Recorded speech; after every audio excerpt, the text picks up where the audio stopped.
Hello and welcome to Adirondack Astronomy. Tonight I have M8, the Lagoon Nebula, in the eyepiece. So before I get into sketching, let's take a quick look at Stellarium to see where this object is in the sky, and then we will get on with the sketch. M8 is also known as the Lagoon Nebula and can be found in the constellation Sagittarius.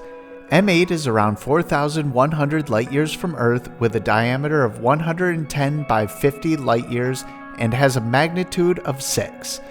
This is a bright emission nebula, which is a star-forming region that created the open cluster of stars NGC 6530, which is what illuminates the nebula we see. Alright, now that we know where we're looking in the sky, let's get on with the sketch. I start off this sketch like most of my other sketches, writing down the details, and then I take a little bit of time to look at the object through the eyepiece before I put the pencil to paper. And then I work around the outside edge of the eyepiece, starting to place a lot of the stars before I get to the open cluster of this object. And then I go through and I start marking those down, and then I will get the kneaded eraser and I'm going to start dimming down all these stars.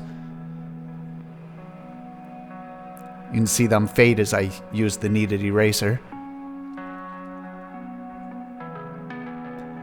Then I do a little bit of touch up, and then I'm about to add the Orion Ultra Block filter so that I can actually see the nebula because of the light pollution. It was pretty much washed out, and adding this filter really helped with that.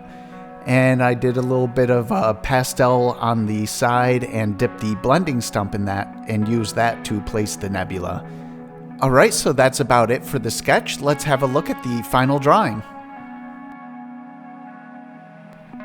Here it is after bringing it into GIMP and giving it a quick touch-up and adding the details about the nebula.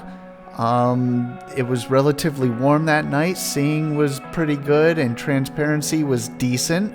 I used my 32mm Plossl and an Orion Ultra Block filter, which I mentioned during the sketching portion of this video. I also took down some notes, and this is just quickly what I had jotted down. This is a very faint nebula which was almost not visible even with my Orion Ultra Block filter. The filter was able to cut through some light pollution and gave me faint glimpses at its faint nebula. Most of the faint detail is lost in the light pollution. So without the Ultra Block filter, I was really not able to see the nebula at all. So that's why I went through and I did the stars, and then I put the filter on to get the nebula. Anyway, that's it for this video. Thank you very much for watching, and clear skies.